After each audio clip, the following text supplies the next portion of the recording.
ቅድሚት ውዕሉ ተኻታተልቲ መደባት ማእከል ጎልጎል ስፖርት ንሎም 26 ጉንበት ቀዳማይ ዙር ትሕዝቶ ዕለታዊ ዜናታት ስፖርት ሒዝና ተቐሪብና ኣለና ምክትታልኩም በአኽብሮት ንዕድም እንግሊዛውያን ክለባት አርሰናል ምስ ማንቸስተር ዩናይትድ ንወዲ 21 ዓመት አካፋፋለ ዌስት ሃም ዩናይትድ ማቲዎስ ፈርናንደዝ ንምስጋር ኣብ ሓያል ናይ ምስጋር ውግእ ተዓጽን ከም ዘለዋ ተገሊጹ ፈርናንደዝ ኣብ ዝሓለፈ ወርሒ ነሓሰ ካብ ሳውዝሃምፕተን ናብ ዌስት ሃም ድሕሪ ምስጋር ወታ ክለብ ኣብ ፕሪምየር ሊግ ከቢድ ጸገም እኳ እንተነበራ ብውልቃዊ ብቕዓት ግን ሓደ ካብቶም ኣብቲ ሊግ ኣዝዮም ተደለይቲ መንእሰያት ተጻወቱ ምዃኑ ኣረጋጊጹ እዩ ዌስት ሃም ፈለማ ካብ 70 ሚሊዮን ፓውንድ ክሳብ 80 ሚሊዮን ፓውንድ ዝበጽሕ ሓያል ናይ ጨረታ ኩናት ክትልዕል ተስፋ እኳ እንተነበራ ምንጭታት ከም ዝሕብርዎ ዘለዉ ግን እታ ክለብ ብሰንኪ ድኹም ፋይናንሳዊ ምትእስሳርን ካብቲ ሊግ ወሪዳ ምህላዋን ናብ 50 ሚሊዮን ፓውንድ ዝቐርብ ክፍሊት ክትወርድ ክትግደድ ትኽእል እያ ኣብዚ ሕጂ እዋን ማንቸስተር ዩናይትድ ኣብ ቅድሚት ዘላ ክለብ ክትከውን ከላ በመሪሕነት ኢኒዮስን ኣሰልጣኒ ማይክል ካሪክን ፈርናንደዝ ናብ ማእከል ሜዳ ንምውሳኽ ቀዳምነት ሂባቶላ ድሮ ድማ ምስ ወከልቱ ጽቡቕ ናይ መጀመርያ ዝርርብ ኣካይዳ ከም ዘላ ይንገር ንማእከል ሜዳ ኣርሰናል ሙሉእ ብምሉእ ንምጽጋን ድሌት ከም ዘለዎ ዝንገረሉ ኣርቴታ እውን ንፈርናንደዝ ከም ሓደ ምቹእን ብታክቲካዊ ኣገባብ ተዓጻጻፍን ኣብ ብዙሕ ተራ ክጻወት ዝኽእል ኣማራጺ ገይሩ ይዝርኦም ብዘካ ድማ ተጻወቱ ናይታ ክለብ ዝነበሩን ተንተንተን ኣርሰናል ነቲ ውድድር ካብ ዩናይትድ ክትጫወየ ብግልጺ ተማሕጺኖም ኣለዉ እቲ ውድድር ብጥብቂ ክልታዊ ውግእ ኣይኮነን ዝበለት ጸብጻብ ፓሪስ ሰንት ጀርመን ሊቨርፑል ብወገነን መስኮት ምስጋር ክራማት ኣብ ዝቐርበሉ ዘሎ እዋን ኩነታቱ በቐረባ ይከታተሉ ኣለዋ ፈርናንደዝ ብውልቂ ብሉጽ ዓመተ ስፖርት ብምሕላፍ ንሽልማት ብሉጽ መንእሰይ ተጻዋታይ ፕሪምየር ሊግ ሕጹይ ኮይኑ እዮም ከም ኩሉ ኮይኑ ዝጻወት ከም ተዋጋኢ ኣካፋፋሊ ዝፍለጥ ምዃኑም ስታቲክሳዊ ፕሮፋይሉ ንምንታይ ኤሊት ጋንታታት ኣብ ልዕሊኡ ይዘውራ ከም ዘለዋ የጉልሕ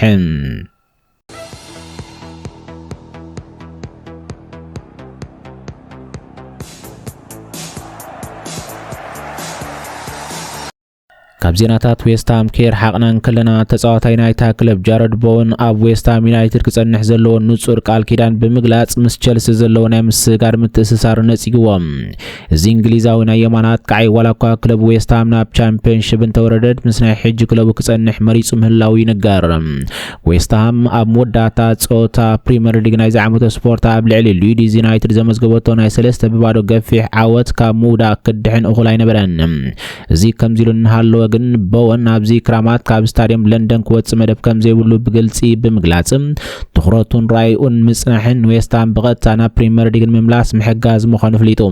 እዚ ወዲ 29 ዓመት ሓልቃ ጋንታ ነቲ ቅጽበታዊ ምስጋር ዝብል ዘረባ ንኹሉ ወገን ጽቡቕ ኣይኮነን ብምባል ምስታ ክለብ ዘለዎ ዓሚቕ ርክብ ማለት ኣብ ዝሓሰሙ ህሞት ጥራሕ ምስኣ ከም ዘይጓዓዝ ኣስሚሩሉ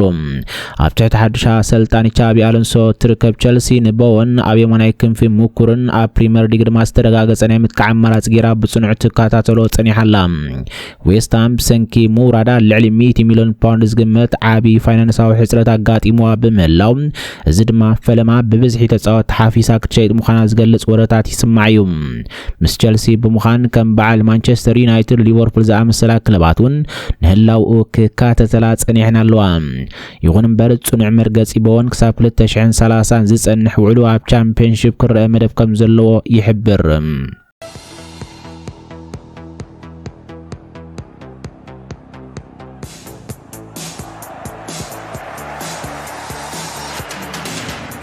እንግሊዛዊት ክለብ አርሰናል ምስ ወኪል ሳንድሮ ቶናሊ ጁሴፔ ሪሶ ዳግማይ ርክብ ብምጅማር ፋይናንሳዊ መለክዒታት ናይቲ ኣብ ክራማት ክግበር ዝኽእል ምስጋር ክግለጸላ ከም ዝደለየ ተሓቢሩ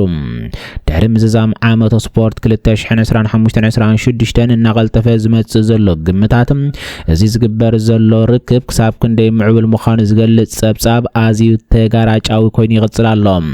ከም ዝዝከር አርሰናል ፈለማ ድሕሪ ናይ ነዊሕ ግዜ ማህረምቲ ሚኬል መሪኖ ሳንድሮ ቶናሊን ምስጋር ኣብ ዝሓለፈ ወርሒ ጥሪ ዳሃሳስ ኣካይዳ ነይራ ሕጂ ድማ ከም በዓል ቱቶ ማርካቶ ዝኣመሰላ ማዕከናት ዜና ኢጣልያ ዳይሬክተር ስፖርት አርሰናል አንድሪያ በርታ ዝመጽእ ዓመተ ስፖርት ሞተሮታ ጋንታ ንምድልዳል ዝርርብ ከም ዝኸፈተ ይገልጻ ይኹን እምበር ኣብ ክሮኒካል ላይፍ ራይደር ዝርከብዎም ናይ ታይና ሳይድ ጋዜጠኛታት ነቲ ጸብጻብ ብትሪ ኣቃሊሎም ኣለዉ بزيكازون أو وشد كلب أرسنال زركوب من جتات كتاوي زرب كم زي تخايدن أبزو وانزي تاكافا فاليبتا كلب قدام النت وهابو كم زي كونه غليصوم ساندرو تونالي أب چامبيونز ليج أوروبا المتصوات هانكوتا كم زلو تسبسبات يحبروم نيكاستل أب زعمو سبورت أب تحت سلطاني إيدي هاو مبل 10 تخلت درجة حزاب بمززاما زمت زعمو سبورت أب زخوننا أوروبا ودد رايك تولونيام نفاينانساو حقن مخبار دما ገንዘብ ንምእካብ ጸጥኢ ክገበር ላይ ይኽእልዮም ዛጋንታ ነዚ ክሳብ 2019 ኣብ ውዕል ዝርከብ ወዲ 26 ዓመት ኢጣልያዊ ሃገራዊ ተጻዋታይ ክትሸጦ ንጡፍ ድሌት የብላን ኒካስትል ዝርብ ንምኽፋት ጥራሕ ክትሓስበሉ ድማ ካብ 69 ሚልዮን ፓውንድ ክሳብ 87 ሚልዮን ፓውንድ ዝበጽሕ ልዑል ክፍሊት ክትሓትት ትጽቢት ይግበረላ ኣርሰናል በይና ዘይኮነት ነቲ ኩነታት ትከታተል ዘላ ጋንታ ማንቸስተር ሲቲ ማንቸስተር ዩናይትድ ውን ተገዳስነት ኣለወን ዩናይትድ بوغنا نساندرو تونالي كم لعل شمزلو متكاتا كاساميرو جيرياتريوم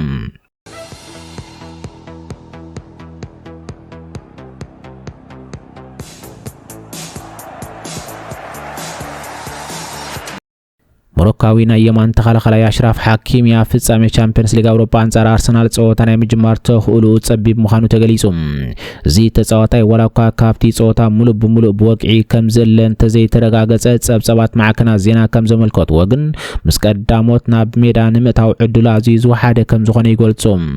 እዚ ወዲ 27 ዓመት ሞሮካዊና የማን ተኸለኸላ በ28 ማዚያ ኣብ ቀዳማይ እግሪ ፍርቅ ፍጻሜ ቻምፒየንስ ሊግ አውሮፓ አንጻር ጀርመናዊት ክለብ ባየር ሙኒክ ኣብ ዝነበረ ጾታ የማናይ ሰለፉ ማህረምቲ ገጢምዎዩም بزنكت مهرمتون حكيمي أفرق فتصامي كالا إجرا أنصار باير مونيخن أبناء مدة 4 صوتات ليغ 1 فرنسان ناي زعمة سبورت كصوتاي كالن مدة سومنا بستخايل وشتاوين 4 دقائق لممد كساتف سلازي كالون أفكندو تنتسيلو ولك أو لممد كايد مريسونيروم قدم فتصامي حدت معالتات أبناء غانتا لممد كملس تسويت زغبرلو حكيمي ناستات حد ورحناي صوتا غزي كركب سلازي كالن نعو صوتا مجمر ازيل على حدقا كم زخون يزنقر سلاز حكيمي ابزو بلص كنوتات كاب مغير ومبر تنسيت صوتا كجمري تسويت زغبرلو بزد ما سلطان لويس انريكا مسمر مكلخالو كغير كجدد مخان رديوم نيما كلا كافا فالي وارن زير امري ابي ماناي مكلخال كوفرو حصي كوينم ازمال الدما فابيان رويز أب ماكل ميدا تسلفو كتصاوتيوم بزيكازي فرنساويت كلب بي اس جي ملو بقعتنا كنفات كاي عثمان دمبله كيتسن بشاغلو ترهات تفسس علام ولاقوا عثمان دمبله نصوتا دلو كخون مخانو بقلص يزلو امنت انتقلصم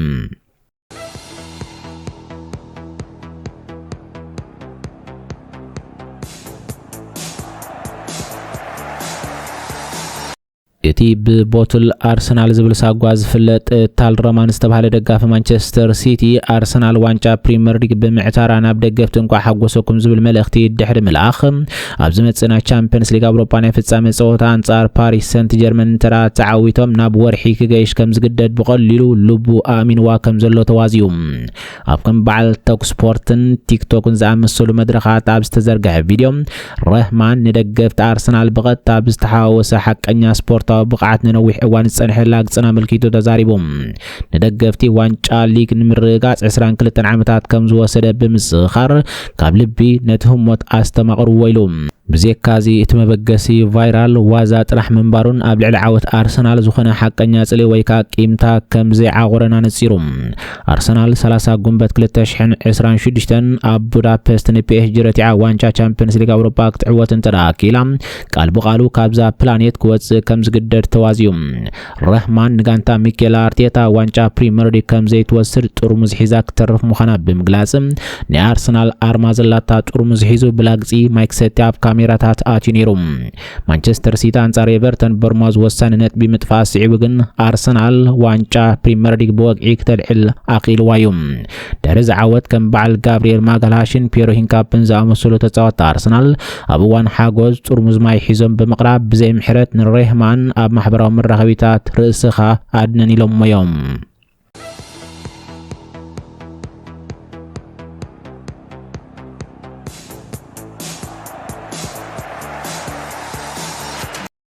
አርጀንቲናዊ አጥቃይ ሁሊያን አልቫሬዝ ኣብዚ ክራማት ካብታ ክለብ ክወጽእ ድሌት ከም ዘለዎን አትሌቲኮ ማድሪድ ከም ዝሓበረ ዓበይቲ ማዕከናት ዜና ይሕብር ኣለዋ።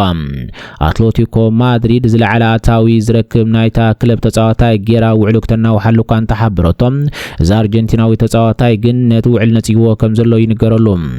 ኣብ ስፖርታዊ ፕሮጀክት እታ ክለብ ጥርጣረ ከም ዘለዎን ናብታ ብቐጻልን ዓበይቲ ዋናጩ ተዋዳደር ጋንታ ባርሴሎና ክሳገር ከም ዝደሊ ይግለጽ። አልቫሬዝ ቀዳምነቱ ኣብ ስፓኛ ምጽናሕን ምስ ባርሴሎና ምጽምባርን ምዃኑ ብንጹር ብምግላጽ ወኪሉ ድማ ድሮምስ ወከልቲ ባርሳ ርክብ ገይሩሎም። እዚ ከምዚል እንከሎ ካልኦት ቅዱሳት ክለባት ከም በዓል አርሰናል ፈረንሳዊት ክለብ ፓሪስ ሰንት ጀርመን ነቲ ኩነታት በቅርባ ይከታተሎ ከም ዘለዋን ሓያል ስጉምትታት ክወስዳ ይሓስባ ምህላውን ይንገረለን። እንተኾነ ግን ዋጋ ምስጋር አትሌቲኮ ማድሪድ ንምእማኑ ዘጸግም ከቢድ ክኸውን ይኽእል እዩ። ክሳብ 2030 ኣብ ጉዕል ዝርከብ አልቫሬዝ 500 ሚልዮን ዩሮ ዘሰንብድ ናይ መፋትሒ ዓንቀጽ ኣለዎ። ጸብጸባት ከም ዝሕብርዎ ድማ አትሌቲኮ ማድሪድ ክብሮ ሰነታ ክለብ ክኸውን ዝኽእል 150 ሚልዮን ዩሮ ናይ መሳገር ክፍሊት ክትሓትቱ ምዃና ይሕብሩ። እዚ ከምዚሉ እንሃለወ ድማ ብሰንኪ ረቂቕ ፋይናንሳዊ ገደብ ባርሴሎና ጸገም ዘለዋ ክለብ እያ። ነዚ 150 ሚልዮን ዩሮ ዋጋ ምምላእ ድማ ኣዝዩ ዝተሓላለኸ ክኸውን እዩ። ባርሴሎና ንኣትሌቲኮ ማድሪድ ንምእማን ዋላ እኳ ናይ መጀመርያ ፈተነታት ብቕልጡፍ እንተተመልሰ ፈጠራዊ ቅመማት ንምግባር ከም ተጻዋታይ ምስ ገንዘብ ሓዊስካ ናይ ምልውዋጥ ውዕላት ክትገብር ትምርምር ኣላ።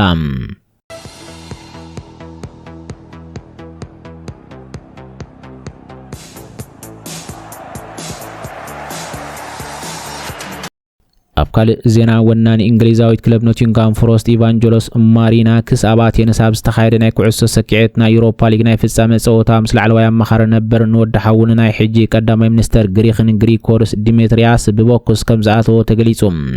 እታ ማሪናክስ ውንና ጋንታ ኩዕሶ ሰኪዔት ኦሎምፒያኮስ ምስ ሪያል ማድሪድ ኣብ ትጻወተሉ ዝነበረት እዋን እታ ኣዛረቢ ኮይኑ ዘሎ ጉዳይ ተላዒሉ ብርክት ዝበሉ መሰኻኽርን ቪድዮታትን ነቲ ህውከት ዝመልኦ ትርኢታት ብምቕራጽ እዚ ወዲ 58 ዓመት ወናነታ ናይ ፕሪሚየር ሊግ ክለብ ማሊኡ ተቐዲዶ ኣብ ትሕቲ ዓይኑ ድማ ሕበት ዘለዎ ህራም ከም ዘለዎ ዘርጊሐን። እቲ ባሲ ኣብ ሓደ ናይ ቪአይፒ ከባቢ ሓጹር ብዝተፈጥረ ውዑይ ናይ ቃላት ክርክር ከም ዝጀመረን በመሰረት ጸብጻባት ቢቢሲ ናይቲ ከባቢ ማዕከናት ዜና ግሪክን ማሪናክስ ንዲሜትሪያስ ብጽፊዒት ምስ በሎ ንሱ ድማ ኣብ ገጹ ብቦክስ ምላሽ ይቡ ይብላ። ኣባላት ጸጥታን ጋርድታቶምን ነቶም ክልተ ሰባት ኣብ ዝፈለለይሉ ተዓዘብቲ ከም ናይ ጋንታ ጀላውን ዝኣመሰሉ ነገራት ክድርብዩ እንከለዉ እቲ ባሲ ሙሉእ ብምሉእ ካብ ቁጽጽር ወጻኢ ከይከይድ ተሰጊኡ ነይሩ እዩ። እቲ ባሲ ኣብ ዓሚቕ ፖለቲካውን ውልቃውን ምትፍናን ዝተሰረተ ምዃኑ ክሕበር እንከሎ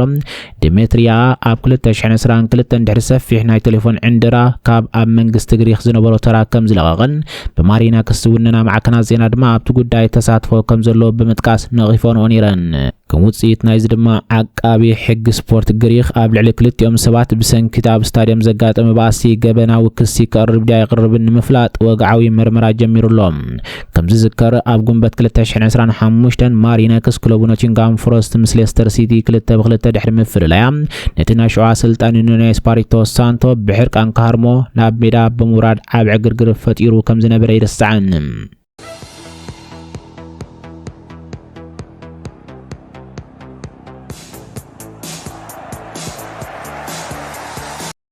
ኣብ መወዳእታ ቀመም ስፖርትም ሓደ ደጋፊ ማንቸስተር ዩናይትድ ምስ ሓደ ካልኣይ ደጋፊ ማንቸስተር ሲቲ ደገፍቲ አርሰናል ንዓወት ዋንጫ ፕሪሚየር ሊግ እንግሊዝ ንምጽምባር ዝገዝእዎ ጤል ድሕሪ ምስራቆም ብፖሊስ ኡጋንዳ ምትሓዞም ስዒቡ መዛረብ ኣርስቲ ኮይኖም ቀንዮም ኣለዉ። ኣብቲ ከባቢ ዝርከቡ ደገፍቲ ክለብ አርሰናል እታ ክለብ ቻምፒየን ፕሪሚየር ሊግ 2026 ብምዃና ድሕሪ 22 ዓመታት ንፈልም እዋን ዋንጫ ብምውሳዶም ነዚ እንስሳ ዓዲጎም ዝሓለፈ ሰንበት ዋንጫ ብዘለዓልሉ ዓቢ ድግስ ከካይዱ ተሓሲቡ ነይሩ። እዞም ክልተ ደገፍቲ ማንቸስተር ድማ ነቲ እንስሳ ብሽፋን ለይቲ ተሓጊዞም ከውጽዎ እኳ እንተኻሉ እንተኾነ ግን ገለ ደገፍቲ አርሰናል ኣብ ትሕቲ ቁጽጽር ከም ዘእተውዎም ይንገር። ሓደ ካብቶም ነዚ ጉዳይ ዝፈጸሙ መንእስያት ምስተታሕዘ ደገፍቲ ክለብ አርሰናል ድሕሪ ናይ 2 ዓመታት ትጽቢት ሰላማዊ ናይ ዋንጫ ሓጎስ ክጽምብሉ ክዕዘብዎም ክጻወርዎ ከም ዘይከኣሉ ብምግላጽ ነቲ ውዲድ ከም ዝኣለምዎ ተኣሚኖም። ከምቲ ካብ ጋዜጣ ኒው ቪዥን ዩጋንዳ ዝወፀ ጸብጻብ እቶም ክልተ ሰባት ኣእዳዎም ኣብ ጎኒ እቲ ዝተረኸበ እንስሳ ተኣሲሮም ኣብ ቅድሚ ህዝቢ ከም ዝወፁ ትገልጽ። እቲ ጤል ብሰላም ተረኺቡ ብግቡእ ናብ ዋናታቱ ክምለስ እንከሎ ቅድሚ እቲ ቀንዲ ውራይ ካብ ካልኦት ደገፍቲ ተወሳኺ ከምዚ ዓይነት ነገር ከይፍጸም ምክልኻል ከም ዝተገብረን ደገፍቲ ክለብ ኣርሰናል ነቲ ጤል ን24 ሰዓታት ኣብ ትሕቲ ጽኑዕ ምክትታል ኣትያሞ ከም ዝነበሩ ይንገር። ሰላም ክትታልኩም ነመስግን ሕጂ ዝብልናዮ መደባት ስፖርት ነዞም ክንከታተሉ ምጽናሕና ይመስሉ ነይሮም። ኣብ ዝቕጽል መደብ ካልኦት ትሕዝቶ ክሳብ ንራኸብ ሰላም ወሰናይ እንኹልና።